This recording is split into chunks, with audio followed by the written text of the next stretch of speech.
Welcome to BSC Bihar state exam में आपका स्वागत है। आज हम लोग बिहार कर्मचारी चयन आयोग द्वारा प्रखंड सांख्यिकी पदाधिकारी यानी बीएसओ का 682 प्लस वैकेंसी निकाले गए।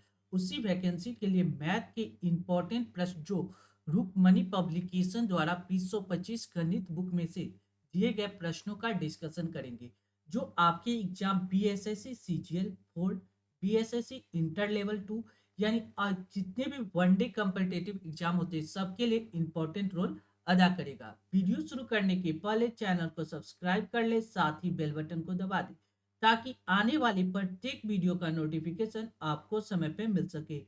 साथ ही इस वीडियो को ज्यादा से ज्यादा शेयर करें ताकि लोगों के बीच यह वीडियो आसानी से पहुंच सके। चलिए वीडियो की शुरुआत करते हैं आज के इंपॉर्टेंट प्रश्नों के द्वारा। पहला प्रश्न है, क्वेश्चन में क्या करा है, संख्या 728451 में 8 के दो स्थानीय मानों का अंतर कितना होगा। दो बात होता है, एक होता है स्थानीय मान यानी एक होता है प्लेस वैल्यू, एक होता है प्लेस वैल्यू यानी स्थानीय मान, एक होता है फेस वैल्यू। फेस वैल्यू यानी जातीय मान। जातीय मान तो वो जो सेम डिजिट हो जाता है वही। अगर पूछा जाता है कि 8 का जातीय मान कितना है, 8 का जातीय मान कितना है, तो ये क्या आएगा, इसका रिजल्ट कितना आ जाएगा, 8 आ जाता। लेकिन प्लेस वैल्यू पूछ रहा है, यहाँ दो स्थान, 8 की दो स्थान का मान का अंतर पूछ रहा है। तो देखिए हम कैसे निकालेंगे, 728451 दिया गया है। देखिए इस 8 का स्थानीय मान कितना होगा, 8, 8 के बाद कितनी संख्या, एक संख्या, तो एक जीरो डाल दीजिए, यानी इसका स्थानीय मान कितना हो गया 80। और एक 8 यहाँ पे है, इसका स्थानीय मान कितना होगा, 8 के बाद कितनी संख्या, एक, दो, तीन, चार, यानी चार जीरो दे दीजिए, एक, दो, तीन, चार जीरो। अब करा उनके मान का अंतर, इन दोनों का डिफरेंस निकाल दीजिए, इन दोनों का डिफरेंस निकालिएगा वही आपका आंसर हो जाएगा। तो 80 घटाइएगा तो ये कितना हो जाए, जीरो, 10 में से 8 गया 2, ये हो जाएगा 9, 9 7 यानी 79920, यानी करेक्ट आंसर कौन सा होगा, ऑप्शन सी इस प्रश्न का करेक्ट जवाब हो जाएगा। कौन सा, ऑप्शन सी। क्लियर है। नेक्स्ट अगला देखिए, लिख रहा है गुणनखंड में इकाई का अंक क्या होगा। ये जो गुणनखंड दिया गया इसमें इकाई का अंक क्या होगा। जब भी यूनिट डिजिट पूछे तो हमको क्या करना है, इस क्वेश्चन में केवल यूनिट डिजिट का सहारा लेना है। देखिए 4 को सहारा लेंगे, 4 को 8 से मल्टीप्लाई करेंगे तो 8 चौक 32, 32, यानी यूनिट डिजिट कितना आ रहा है, 2। 2 को हमको क्या करना होगा, 7 से मल्टीप्लाई करना होगा तो 7 दूना 14, 14, यूनिट डिजिट कितना आ रहा है, 4। इस 4 को 3 से मल्टीप्लाई कीजिएगा, 4 से 12, यानी यूनिट डिजिट कितना आ रहा है, 2, यानी करेक्ट आंसर कौन सा होगा, ऑप्शन ए इस प्रश्न का करेक्ट जवाब होगा। क्यों, क्योंकि हमको क्या पूछ रहा है, केवल यूनिट डिजिट पूछ रहा है, यानी यूनिट डिजिट के सारे इसको सॉल्व कर सकते हैं। क्लियर है। नेक्स्ट अगला देखिए, लिख रहा है 3 की पावर 65, 6 की पावर 59, 7 की पावर 71 का यूनिट डिजिट क्या होगा। तो देखिए कुछ कंसेप्ट आप याद रख सकते हैं। 6 की पावर कुछ भी हो, 6 के पावर कुछ भी हो तो इसका यूनिट डिजिट क्या होता है, 6 होता है। 6 के पावर कुछ भी हो तो उसका यूनिट डिजिट कितना होता है, 6। यानी ये बात तो हमको पता चल गया, इसका यूनिट डिजिट 6 आएगा। क्लियर है। अब बच रहा है 3 की पावर 65 और 7 के पावर 71। आप क्या कीजिए, जितना भी पावर हो, आप यूनिवर्सल रूल क्या करता है, जैसे पावर कितना दिया गया 65, तो 65 को 4 से डिवाइड कीजिए। 4 से डिवाइड कीजिएगा तो ये कितना मरते लग जाएगा, एक मरते लगाएंगे 4, बचेगा कितना 2, 6 4 के 24, 6 मरते लगाएंगे 24, रिमाइंडर कितना बच रहा है 1। यानी अब 3 की पावर क्या करते जी 1, यानी इस 3 की पावर 1 कर दीजिए बस। ठीक है। अब देखिए 7 की पावर 71, तो 71 को आप क्या कीजिए 4 से डिवाइड कीजिए। 4 से डिवाइड किया तो एक मरते लगाएंगे 4, 4 3 7 31। अब कितना मरते लगाएंगे, 7 मरते 7 चौक 28, यानी 28, यानी 31 में से 28 घटाएगा तो बचेगा 3। यानी अब क्या करिए 7 की पावर 3 कर दीजिए। अब क्या करना है, 3 की पावर 1 मल्टीप्लाई 6 मल्टीप्लाई 7 की पावर 3। बस इसको सॉल्व की, 3 के पावर 1 यूनिट डिजिट 3 आ जाएगा, 6 यानी 6 आ गया। 7 के पावर 30, 7 की पावर क्यू कितना होता है, 343 होता है, 343, यानी 343, 343। अब हमको यूनिट डिजिट यानी 6 को 3 से मल्टीप्लाई किया जाए तो 18, यानी 8 आ जाएगा। ठीक है। यहाँ यूनिट डिजिट कितना आ गया 8। अब इसको क्या करना पड़ेगा 3 से मल्टीप्लाई करना पड़ेगा क्योंकि इसका यूनिट डिजिट 3 है। 8 3 24 यानी 24। यूनिट डिजिट कितना आ गया 4। यानी करेक्ट आंसर कौन सा होगा ऑप्शन सी इस प्रश्न का करेक्ट जवाब होगा। कौन सा ऑप्शन सी। क्लियर है। हमने आपको बताने के लिए इतना डील किया है जबकि आप इसको आसानी से सॉल्व कर सकते थे। क्लियर है। नेक्स्ट अगला प्रश्न देखिए कह रहा है प्रथम 5 अभाज्य संख्या का योग कितना होगा। सबसे पहले अभाज्य संख्या किसको कहते हैं। अभाज्य संख्या उसको कहते हैं जिसका मल्टीप्लीकेशन क्या होगा अभाज्य। अभाज्य का रूल होता है 1 गुने इटसेल्फ जिसका फैक्टर क्या होगा 1 गुने इटसेल्फ। इसके अलावा और कोई उसका फैक्टर नहीं हो सकता है। जैसे सबसे छोटा अभाज्य संख्या पूछा, सबसे छोटा अभाज्य संख्या पूछता है कभी कभी, तो सबसे छोटा छोटा अभाज्य संख्या क्या होता है 2। सबसे छोटी अभाज्य संख्या क्या होता है 2। आप याद कर सकते हैं। अब देखिए 2 के बाद एक सबसे छोटी अभाज्य संख्या 2। अब पूछ रहा है प्रथम 5। 2 के बाद कौन सी अभाज्य संख्या होता है 3। 3 के बाद देखिएगा तो 5 होगा। 5 के बाद देखिएगा तो 7 होगा। 7 के बाद देखिएगा तो ये कितना हो जाएगा 11 हो जाएगा। ठीक है। अब कह रहा है प्रथम 5 अभाज्य संख्या का योग क्या होगा। हम इन सभी को ऐड कर दीजिए यानी 2 + 3 + 5 + 7 + 11। बस इसको ऐड कर दीजिए। 7 3 10, 10 हो गया। 5 गया 6 7 7, 7 और 11 हो गया 18। 7 और 11 18 और 10 कितना हो गया 28। यानी करेक्ट आंसर कितना आएगा 28। यानी ऑप्शन डी इस प्रश्न का करेक्ट जवाब हो जाएगा। कौन सा ऑप्शन डी। क्लियर है। नेक्स्ट अगला प्रश्न देखिए लिख रहा है यदि ए और तथा बी दो विषम संख्या हो तो निम्न में से कौन सी संख्या एक सम संख्या है। क्वेश्चन में क्या कर रहा है ए और बी दो विषम संख्या। ऑप्शन के हिसाब से देखिए ए और बी दोनों की बात कर रहा है विषम संख्या। ए और बी दोनों क्या है ऑड नंबर है विषम संख्या। क्वेश्चन में क्या कर रहा है दोनों विषम संख्या। ठीक है। अब कह रहा है तो इनमें से कौन सी एक सम संख्या होगा यानी सम संख्या कौन बनेगा ये देखना है। ऐसे देखने के लिए ऑड नंबर क्या होता है जिसका योग। देखिए अगर हम ए को लेट मान लीजिए ए को अगर 1 मान ले अब बी को भी 1 मान ले तो दोनों विषम संख्या। दोनों विषम संख्या ए के जगह पे 1 रखेंगे और बी के जगह पे 1 रखेंगे तो रिजल्टेड वैल्यू कितना आ जाएगा 2। यानी ये सम हो रहा है ये हो सकता है। अभी हम होल्ड करके रखते हैं। ठीक है। अब ए की जगह 1 रखे बी की जगह 1। ए का 1 2 2 1 3 इसका रिजल्टेड वैल्यू कितना आ गया 3। ये क्या हो गया ऑड नंबर नहीं हो गया ऑड नंबर हो गया यानी विषम संख्या हो गई ये तो नहीं होगा। अब देखिए एक गुने यहाँ करा 1 मल्टीप्लाई 1 करेंगे तो इसका रिजल्टेड वैल्यू कितना हो गया 1 यानी ये भी विषम संख्या होगा ये भी नहीं होगा। अब यहाँ देखिए 1 गुने 1 + 2 यानी इसका रिजल्टेड वैल्यू कितना है 2 1 3। 2 1 3 यानी ये भी क्या होगा विषम संख्या ये भी नहीं होगा। केवल ऑप्शन ए इस प्रश्न का करेक्ट जवाब होगा। क्यों क्योंकि दो विषम संख्या का योग सम होता है। आप ऐसे भी कंसेप्ट याद रख सकते हैं दो विषम संख्या ए और बी विषम संख्या इसका सम क्या कीजिएगा तो सम निकलेगा। ठीक है। ये एक कंसेप्ट होता है दो विषम संख्या का योग क्या होता है सम होता है। ये कंसेप्ट याद कर सकते हैं। दो ए और बी कब होगा ये दोनों कब होगा विषम होगा। ए और बी विषम होगी तो उनके सम क्या होगा सम होगा। क्लियर है। नेक्स्ट अगला प्रश्न देखिए अगला क्वेश्चन क्या कर रहा है इसको समझिए। निम्न में से कौन सी संख्या किसी प्राकृतिक संख्या का वर्ग नहीं हो सकता। सबसे पहले आपको यह जानना है इस कंसेप्ट में कि कोई संख्या वर्ग होगा। अगर कोई संख्या स्क्वायर होता है तो उसका यूनिट डिजिट क्या हो सकता है। स्क्वायर अगर कोई संख्या बनता है उसका यूनिट डिजिट क्या क्या हो सकता है इससे देखिए। अब देखिए एक यूनिट डिजिट 0 हो सकता है। 0 हो सकता है। फिर एक 9 का स्क्वायर कीजिएगा तो 81 1 हो सकता है। ठीक है। उसके बाद देखिए 2 का स्क्वायर कीजिएगा तो 4 हो सकता है। ठीक है। 3 का स्क्वायर कीजिएगा तो 9 हो सकता है। 4 का स्क्वायर कीजिएगा तो 16 हो सकता 6 हो सकता है 9 हो सकता है। 5 का स्क्वायर कीजिएगा तो 25 5 हो सकता है। यानी कोई संख्या कोई संख्या है जिसका स्क्वायर करेंगे तो उसका यूनिट डिजिट 0 हो सकता है 1 हो सकता है 4 हो सकता है 6 हो सकता है 9 हो सकता है 5 हो सकता है। इसी संख्या यही यूनिट डिजिट केवल स्क्वायर का हो सकता है। और कह रहा है इनमें से कौन वर्ग नहीं है स्क्वायर नहीं। तो देखिए ये जो संख्या इसका यूनिट डिजिट जो ये हो सकता है। ठीक है। ये देखिए एक है ये हो सकता है 5 हो सकता है लेकिन 2 कभी नहीं हो सकता है। किसी भी संख्या का अगर स्क्वायर करेंगे तो यूनिट डिजिट 2 नहीं होगा। यानी ऑप्शन डी इस प्रश्न का करेक्ट आंसर हो जाएगा। कौन सा ऑप्शन डी।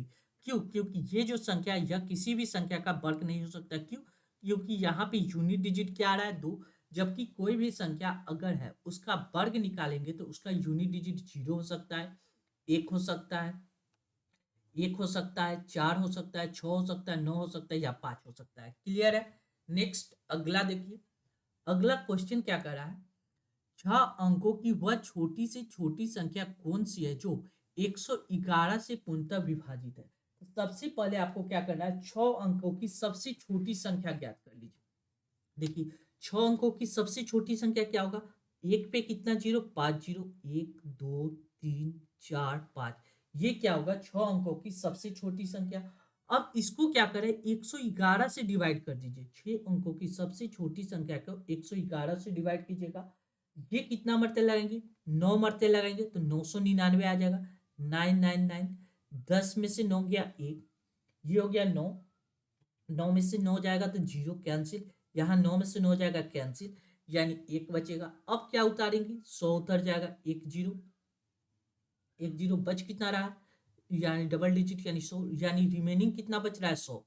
अगर क्या कर रहा है, 6 अंकों की वह छोटी से छोटी संख्या पूछ रहा है, यानी अगर इस दोनों का डिफरेंस देखिएगा तो ये डिफरेंस कितना आ रहा है 11, डिफरेंस कितना आ रहा है 11। अगर वह संख्या 1, इसमें 10050 है, ठीक है, इसमें 11 ऐड कर दे तो वह संख्या आसानी से क्या होगा, 111 से कट जाएगा, यानी करेक्ट छोटी संख्या कितना आ जाएगा 1000011, यानी ऑप्शन कौन सा होगा, ऑप्शन सी इस प्रश्न का करेक्ट जवाब होगा। अब पूछिएगा कि ये कैसे हुआ, तो ये भी समझिए, यहाँ कितना आ रहा है 111 से डिवाइड करना है, या रिमेनिंग कितना बच रहा है 100। अगर रिमेनिंग यहाँ 111 बचता, 111 से डिवाइड करें, रिमेनिंग हमको कितना बच रहा है 100। अगर यहाँ रिमेनिंग 111 बचता, यानी 11 कम बच रहा है, 11 इसमें अगर हम ऐड कर दे तो वह संख्या क्या होगा, वह संख्या 111 से आसानी से कट जाएगा, इसलिए हमने क्या किया, यहाँ पे 11 को ऐड कर दिया। क्लियर है? नेक्स्ट अगला प्रश्न देखिए, अगला क्वेश्चन क्या कर रहा है, देखिए इंपॉर्टेंट प्रश्न है, ये कह रहा है किसी संख्या को 68 से भाग देने पे 269 बचता है तथा शेषफल शून्य प्राप्त होता है। 269 मतलब वह संख्या आसानी से कट जाता है, शेषफल 0 प्राप्त होता है। इस संख्या को 67 से भाग देने पे शेषफल क्या बचेगा। ऐसे प्रश्न में क्या कीजिए, जो भागफल आता है उसी को भाग दे दीजिए। जैसे समझ लीजिए, इसको डायरेक्ट सॉल्व करना है तो 269 को आपको क्या करना होगा, 67 से भाग दे दीजिए, आपका रिजल्टेड वैल्यू आ जाएगा। नहीं नहीं, 269 को 67 से भाग दीजिए, ये भी एक तरीका है, या आप उससे भी आसान समझ सकते हैं, क्या कीजिए 68 को भाग देना था इतना, तो हमको रिमाइंडर कितना बच रहा है, 0 बच रहा है। अगर 68 को ही अगर हम 67 से डिवाइड कर दे, 68 को अगर हम 67 से डिवाइड कर दे तो हमको रिमाइंडर कितना बचेगा 67, एक, यानी एक, अगर इसी संख्या को 67 से डिवाइड करें तो हमको रिमाइंडर कितना बचेगा, एक बचेगा, यानी ऑप्शन बी इसका करेक्ट आंसर हो जाएगा। कौन सा, ऑप्शन बी। क्लियर है? नेक्स्ट अगला प्रश्न देखिए, अगला क्वेश्चन क्या कर रहा है, देखिए अगला क्वेश्चन कर रहा है, संख्या 1 3 5 7 से लेके 25 को गुना करने पे प्राप्त गुणनफल में दाई और अंत में शून्य की संख्या कितना होगा। कोई भी संख्या जीरो कब बनता है, जीरो बनने का कंडीशन क्या है, 2 गुने 5। जीरो बनने का कंडीशन क्या है, जीरो कब बनेगा, जीरो, एक जीरो कब बनेगा, 2 गुने 5, 2 और 5 का एक कॉम्बिनेशन होगा तो एक जीरो बनेगा। अब इस क्वेश्चन में देखिए क्या कह रहा है, 1 कह रहा है, 3 कह रहा है, 5 कह रहा है, 7 कह रहा है, डॉट डॉट डॉट कितना 25। ये संख्या क्या है, ऑड नंबर है, यानी विषम संख्या है। विषम संख्या कहने का मतलब विषम संख्या में दो नहीं होगा, इस कंडीशन में दो जब है ही नहीं तो जीरो कैसे बनेगा। जीरो बनने का रूल है कि जब भी 2 और 5 का मल्टीप्लीकेशन होता है तो एक जीरो बनता है, जबकि इसमें दो कहीं है ही नहीं। जब इसको मल्टीप्लाई करेंगे 1 गुने 3 गुने 5 गुने 7 डॉट डॉट डॉट गुने 25, इसमें एक भी जीरो नहीं आ रहा है, यानी एक भी दो नहीं आ रहा है। जब दो आएगा ही नहीं तो जीरो बनेगा ही नहीं, यानी ऐसी कंडीशन में पूछ रहा है कितनी जीरो की संख्या होगा, तो जीरो होगा, यानी कोई नहीं, यानी ऑप्शन ए इसका करेक्ट आंसर होगा। कौन सा, ऑप्शन ए। क्लियर है? नेक्स्ट अगला प्रश्न देखेंगे, अगला क्वेश्चन क्या कर रहा है, देखिए लिख रहा है यदि n एक प्राकृतिक संख्या हो तो 6 की power n square plus 6n निम्नलिखित में से किससे पूर्णतः विभाजित है। कह रहा है कि ये जो संख्या या किससे विभाज्य होगा। तो देखिए n क्या है, प्राकृतिक संख्या। प्राकृतिक संख्या कहने का मतलब n का वैल्यू क्या हो सकता है, 1 हो सकता है, 2 हो सकता है, 3 हो सकता है, यानी कोई भी संख्या हो सकता है n का वैल्यू। ये बात क्लियर है, प्राकृतिक संख्या। अब क्वेश्चन में क्या दिया गया है, 6n स्क्वायर प्लस 6n निम्न में से किससे पूर्णतः डिविजिबल है। तो देखिए यहाँ हम देखिए n के जगह पे n के जगह पे अगर हम 1 रखते हैं तो क्या रिजल्ट बनता है, n के जगह पे 1 रखेंगे तो ये आ जाएगा 6, n के जगह 1, 1 का स्क्वायर प्लस कितना हो जाएगा 6n के जगह पे 1, यानी ये कितना हो जाएगा 6 प्लस 6 यानी 12, यानी रिजल्टेड वैल्यू कितना आ रहा है 12। 12 कहने का मतलब 12 किससे डिविजिबल होगा, 2 से भी डिविजिबल होगा, 3 से भी डिविजिबल होगा, 4 से भी डिविजिबल होगा, 6 से भी डिविजिबल होगा, अब 12 खुद अपने आप 12 से भी डिविजिबल है। तो क्वेश्चन में क्या करा, ये केवल 6 से डिविजिबल होगा, तो नहीं, केवल 6 से तो नहीं होगा। करा 6 तथा 12 दोनों से डिविजिबल होगा, 6 और 12 दोनों से डिविजिबल होगा, हो सकता है केवल 12 से, केवल सब लगने से ये भी कैंसिल हो गया। करा केवल 18 से, तो 18 तो आ ही नहीं रहा है, यानी ऑप्शन डी भी कैंसिल हो गया, यानी 6 और 12 दोनों से डिविजिबल होगा, यानी ऑप्शन बी इसका करेक्ट आंसर होगा। कौन सा, ऑप्शन बी। क्लियर है। नेक्स्ट अगला प्रश्न हम लोग देखेंगे। अगला क्वेश्चन क्या कर रहा है, देखिए एक संख्या को क्रमागत 4 तथा 5 से भाग देने पे क्रमशः 1 तथा 4 शेष बचते हैं। इस संख्या को क्रमशः 5 तथा 4 से भाग देने पे शेषफल क्या क्रमशः क्या होगा। तो सबसे पहले आप समझिए कि वह संख्या निकालना है, तो संख्या कैसे निकालेंगे, ये कंडीशन समझ लीजिए, बड़ा आसान से बता रहे हैं। एक लाइन खींच लीजिए आप, 2 लाइन ऐसे खींच लीजिए, ठीक है। अब जो कह रहा है उसके बाद काम करेंगे, 2 बार काम कह रहा है, यानी 4 और 5 से डिवाइड करना है तो 2 लाइन खींच लीजिए, ठीक है। मान लीजिए कोई संख्या यहाँ पे n है, कोई संख्या n है, n को क्या करा है, अगर हम 4 से डिवाइड करते, यहाँ पे आप क्या लिखिए, यहाँ पे लिखिए शेषफल, क्या लिखिए शेषफल। 4 से अगर हम किसी संख्या को डिवाइड करते तो शेषफल हमको क्या बचता है, 1 बचता है, ठीक है। अगर जो यहाँ पे कितना मरते भाग लगा, मान लीजिए के मरते भाग लगा है, ऐसे देखिए कोई n संख्या है, इसको 4 से डिवाइड किए, कितना मरते के मरते, तो रिमाइंडर हमको कितना बच रहा है, 1 बच रहा है। इस के से जो कितना मरते के लगा, तो ये के को यहाँ पे लिख दिए, ठीक है। अब इस क्या करा है, इसी संख्या को 5 से डिवाइड करने के लिए, अब इस जो संख्या के आया, इसको अगर हम 5 से डिवाइड करें तो हमको क्या बच रहा है, रिमाइंडर हमको कितना बच रहा है, 4 बच रहा है। तो कितना मरते लगा, x यहाँ पे लगा होगा, देखिए इस के को अगर हम 5 से डिवाइड करें तो 4 मरते, शेषफल कितना बच रहा है 4। यहाँ भाग कितना मरते लग रहा है, मान लीजिए p मरते लग रहा है, यहाँ पे p लिख दीजिए। अब देखिए ऐसी स्थिति में क्या कीजिए, अब हम पहले k का वैल्यू निकालना होगा। इस p कितना मरते लास्ट वाला जो है, इसको अपने मन से 1 मान लीजिए, कितना 1 मान लीजिए, इससे आप आसानी से सॉल्व कर पाएंगे। p को अगर हम 1 मान ले तो देखिए क्या हो सकता है, तब हम क्या करेंगे, के का वैल्यू कैसे निकालते हैं, देखिए के बराबर क्या होता है, इस के को कैसे निकालते हैं, इन दोनों का गुणनफल 5 गुने पी प्लस 4, यानी 5 को 1 से मल्टीप्लाई कीजिए, अब प्लस क्या कीजिए, इसको ऐड कर दीजिए, कितना हो जाएगा 5 मल्टीप्लाई 1 प्लस 4, यानी के का वैल्यू कितना हो जाएगा 5 या 4 9, यानी इस के की जगह पे कितना आ गया 9 आ गया। अब क्या कीजिए, इनका वैल्यू निकालना है, तो ठीक उसी प्रकार इस 4 को के से मल्टीप्लाई कीजिए, यानी 4 मल्टीप्लाई के का मतलब आ गया 9, अब प्लस क्या करना है 1 ऐड कर दीजिए, बस यहाँ से आपको क्या निकल गया, इनका वैल्यू निकल गया 9 चौक 36, 36 एक 37, इनका वैल्यू कितना आ गया 37। अब आगे क्वेश्चन में क्या करा उसको समझिए। अब क्वेश्चन में क्या है, इस संख्या को क्रमशः 5 तथा 4 से, अब रिजल्टेड वैल्यू कितना आ गया 37। 37 को हमको क्या करना है 5 से डिवाइड कीजिए, 5 से डिवाइड कीजिए तो ये कितना मरते लगेगा, 7 मरते लगाएंगे 35, रिमाइंडर कितना बच रहा है 2, यानी 5 से भाग देने पे 2 शेष बच रहा है, तो कितना मरते भाग लगा 7 मरते। अब इस 7 को क्या कीजिए 4 से डिवाइड कर दीजिए, 7 को 4 से डिवाइड कीजिए तो रिमाइंडर कितना बचेगा 4 एकम 4, रिमाइंडर कितना बचेगा 3, यानी क्वेश्चन में पूछ रहा है क्रमशः शेषफल क्या बचेगा, पहला 2 शेष बचेगा और दूसरा 3 शेष बचेगा, यानी करेक्ट आंसर कौन सा होगा, ऑप्शन बी इस प्रश्न का करेक्ट जवाब होगा। कौन सा, ऑप्शन बी। क्लियर है। नेक्स्ट अगला प्रश्न देखिए, लिख रहा है श्रेणी दिया गया है 3, 6, 12, 24, 48, 384 में कुल पदों की संख्या कितना है।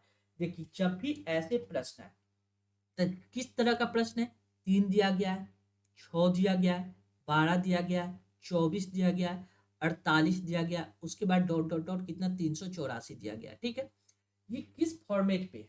सबसे पहले हमको पता करना चाहिए कि ये कौन सा फॉर्मेट बना रहा है। आप देखिएगा तो ये फॉर्मेट क्या हो रहा है, गुना का फॉर्मेट बन रहा है। कैसे गुना का बन रहा है, 3 को 2 से गुना किया गया है, 3 दूना 6, 6 को 2 से मल्टीप्लाई किए, 6 दूना 12, 12 को 2 से मल्टीप्लाई किए, 12 दूना 24। यानी ये फॉर्मेट क्या चीज का बन रहा है, मल्टीप्लीकेशन का फॉर्मेट बन रहा है। अब ऐसे मल्टीप्लीकेशन के फॉर्मेट में यानी जब गुणोत्तर वृद्धि हो तो इसका एल लास्ट टर्म बराबर फॉर्मूला होता है, एल लास्ट टर्म बराबर होता है first term a into r power n minus one. R क्या होता है, आर यहाँ पे आपको होता है क्या, दोनों का मल्टीप्लीकेशन, कितना मल्टीप्लाई कर रहा है। तो ये आर निकलता कैसे, यहाँ पे दो हम ऐसे निकले डायरेक्ट पुट कर सकते हैं, लेकिन निकला कैसे, ये को ये आर बराबर कितना होगा, 6 को हम 3 से डिवाइड किए तो 3 दूना 6, ये आर मल्टीप्लीकेशन हो गया। ये यहाँ पे फर्स्ट टर्म पूछ रहा है। एल एन लास्ट टर्म हमको कितना दिया गया, 384, एल एन दिया गया 384, यानी लास्ट टर्म कितना दिया गया 384, फर्स्ट टर्म ए कितना दिया गया 3 इंटू आर, आर कितना दिया गया 2, 2 की power A number of term पूछ रहा है n माइनस वन। क्लियर है, यहाँ तक लिख सकते हैं। अब इस 3 से इसको काटिएगा तो ये कितना मरते कट जाएगा, 3 एकम 3, 3 दूना 6, 7 या 3 अठी 24, 128 मरते कट जाएगा। यानी 128 बराबर कितना हो जाएगा, 2 की पावर n माइनस वन, 2 की पावर n माइनस वन। अब यहाँ से आप डायरेक्ट भी लिख सकते हैं या आप इसको डायरेक्ट भाग में भी लिख सकते हैं। कंसेप्ट यहाँ से देखिए, एक कंसेप्ट यहाँ पे सीख लीजिए, बेस सेम हो, बेस सेम हो तो पावर भाग में हो तो घट जाता है, एक्स के power A divide by x के पावर बी।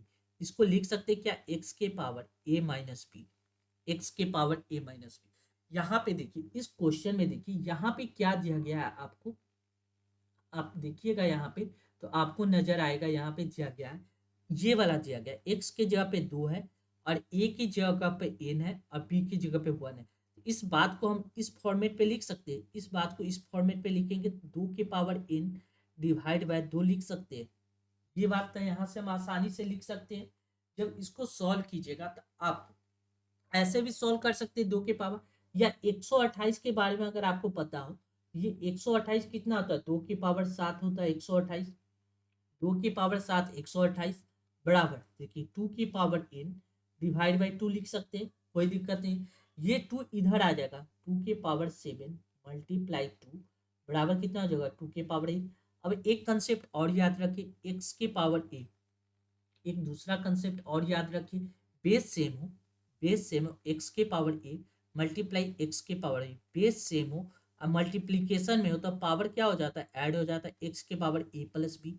यानी यहाँ 2 की पावर 7 है, यहाँ 2 की पावर 1 है, तो इन दोनों का पावर कितना हो जाएगा, 2 की पावर 8 बराबर कितना हो जाएगा 2 की पावर 8।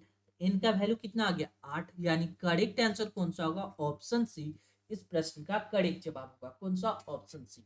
मैंने बताने के लिए इतना एक्सप्लेन करता हूँ, जबकि ये आप आसानी से सॉल्व कर सकते थे। नेक्स्ट क्या करा है, 3 से गुना करने पे बनी 100 और 200 के बीच सभी प्राकृतिक संख्या का योग क्या होगा। क्वेश्चन समझिए, 3 से गुना करने पे बनी, यानी 100 से बड़ी संख्या क्या होगा जो 3 से हम मल्टीप्लाई करेंगे तो प्राप्त होगा। तो देखिए 100 को अगर हम 3 से डिवाइड करते, 100 को अगर हम 3 से डिवाइड करेंगे तो ये कितना मरते लग जाएगा, 3 से 9, 3 मरते लगेंगे 9, रिमाइंडर कितना बचेगा 1, फिर 0, 3 से 9, 3 से 9, रिमाइंडर कितना बच रहा है 1, रिमाइंडर 1 बच रहा है। लेकिन अगर अगर वह संख्या कितना होता है, इन दोनों का डिफरेंस देख लीजिए 2, इन दोनों का डिफरेंस 2, अगर उस संख्या में 2 ज्यादा होता तो वह संख्या आसानी से कैंसिल हो जाता, कितना, इन दोनों का डिफरेंस देखिएगा तो ये डिफरेंस कितना आ रहा है 2 आ रहा है, इन दोनों का डिफरेंस 2, यानी 100, 100 कितना आ जाएगा 102 वह सबसे छोटी संख्या होगा 3 अंकों की। 100 से बड़ी संख्या 102 होगा जो 3 से डिविजिबल होगा, 3 से आसानी से कट जाएगा।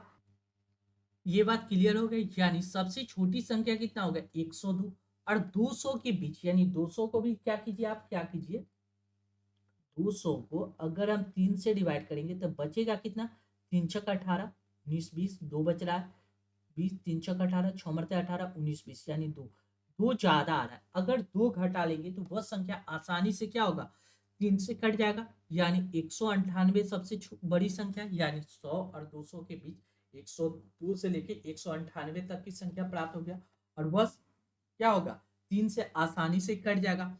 अब देखिए 102 को हम क्या लिख सकते हैं, 102 को 3 का मल्टीपल में लिख सकते हैं, 3 मल्टीप्लाई 34 लिख सकते हैं 102। इसी प्रकार 198 को क्या लिख सकते हैं, 3 मल्टीप्लाई 66 लिख सकते हैं। अब देखिए ये प्राकृतिक संख्या का योग आ रहा है, देखिए यहाँ क्या लिख सकते हैं, 3 कॉमन ले लेंगे तो बचेगा कितना, 34 प्लस 35 प्लस कितना, डॉट डॉट डॉट 66 तक बचेगा। या इसको हमको रिजल्टेड वैल्यू चाहिए। अब देखिए हम इसका रिजल्टेड वैल्यू कैसे निकालेंगे, ये समझ लीजिए। हमको क्या पता है, प्राकृतिक संख्या का सम क्या होता है, लेकिन 1 से लेकर 66 तक, 1 से लेकर अगर हम 66 तक प्राकृतिक संख्या का योग करेंगे, जैसे 1 हो प्लस 2 हो प्लस 3 हो, ऐसे जाते जाते 66 तक प्राकृतिक संख्या का योग का फॉर्मूला क्या होता है, n into n plus one divide by 2 होता है, ये फॉर्मूला होता है। जब इस फॉर्मूला से 1 से लेकर 66 तक निकालेंगे तो 66 मल्टीप्लाई 67 डिवाइड बाई टू करेंगे। 66 को 2 से डिवाइड कीजिएगा तो ये आ जाएगा 33, 33 को 67 से मल्टीप्लाई कीजिएगा, ये कितना हो जाएगा, 2211, कितना, 2211। हम कहाँ तक चले गए, 1 से लेके 66 तक।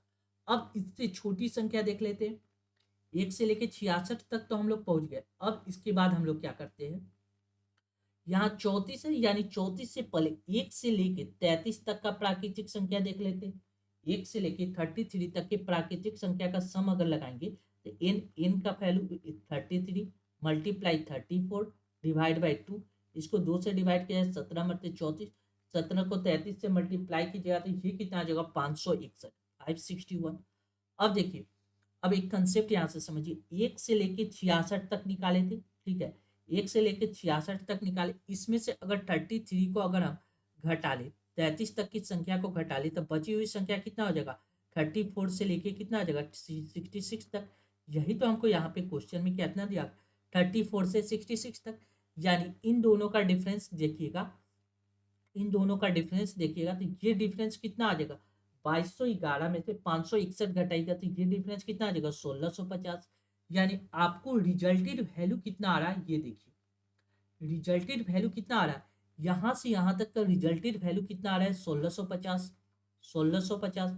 इसको क्या करा है, 3 से मल्टीप्लाई करने के लिए करा है, यानी 1650 को अगर हम 3 से मल्टीप्लाई करेंगे तो आपका रिजल्टेड वैल्यू आ जाएगा 0, 5 15, 6 18 के 19, 3 1 4, यानी 4950 इसका करेक्ट आंसर होगा। कौन सा, ऑप्शन बी इस प्रश्न का करेक्ट जवाब हो जाएगा। क्लियर है।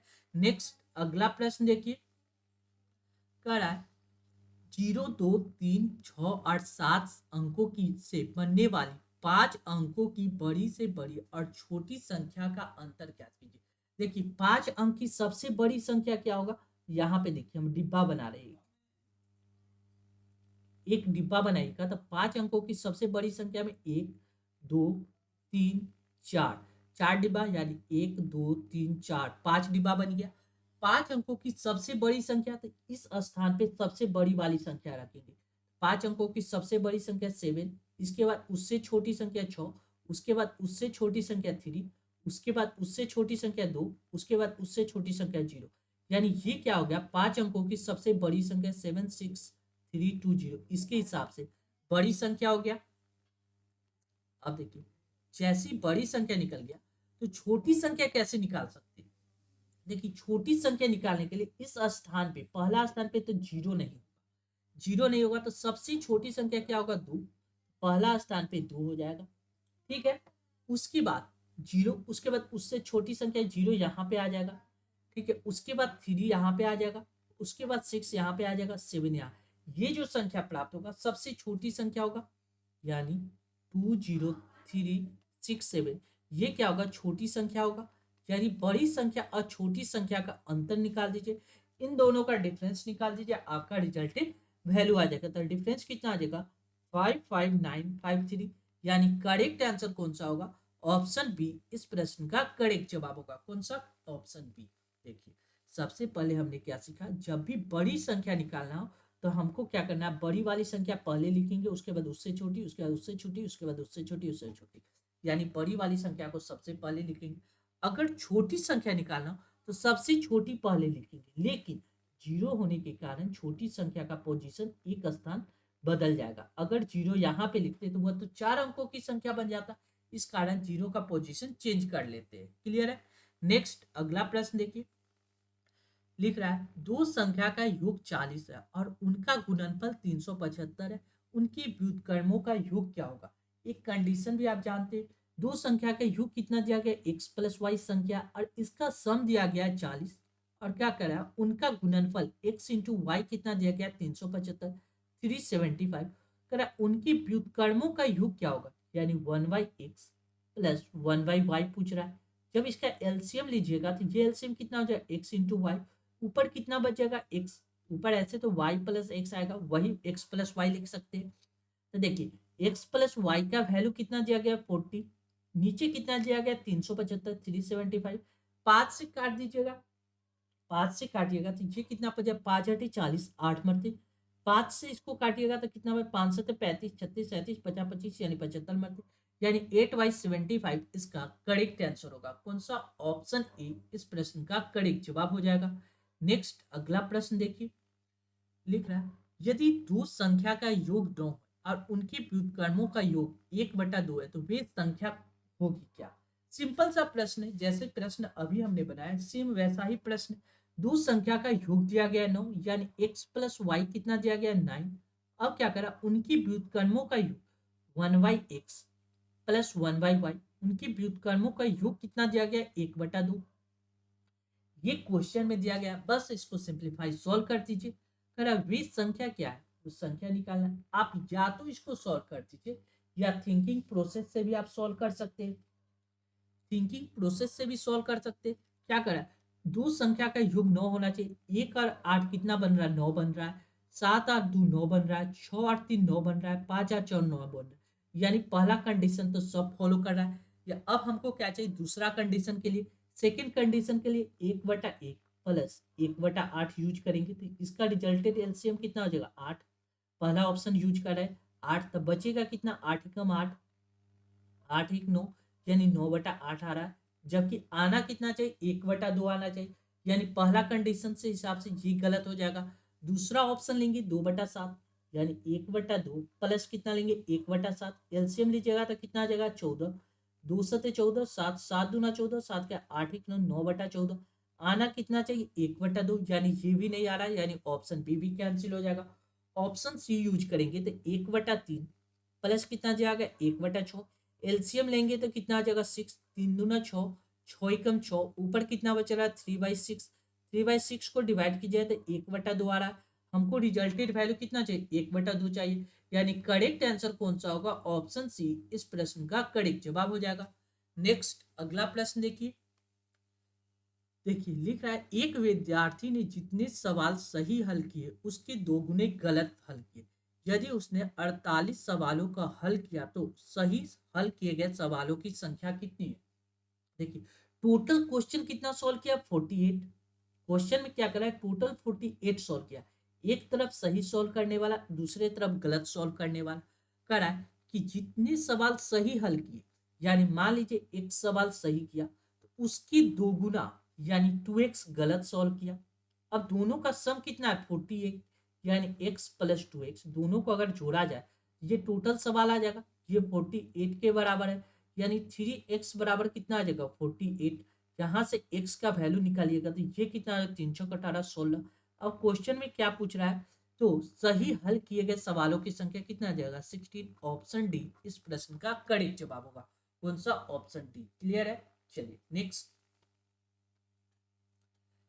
चलिए thank you for watching this video. ऐसे ही इंपॉर्टेंट वीडियो पाने के लिए अपने channel BSc Bihar state exam को सब्सक्राइब कर ले, साथ ही इस वीडियो को ज़्यादा से ज़्यादा शेयर करें ताकि लोगों के बीच यह वीडियो आसानी से पहुंच सके। Thank you for watching this video.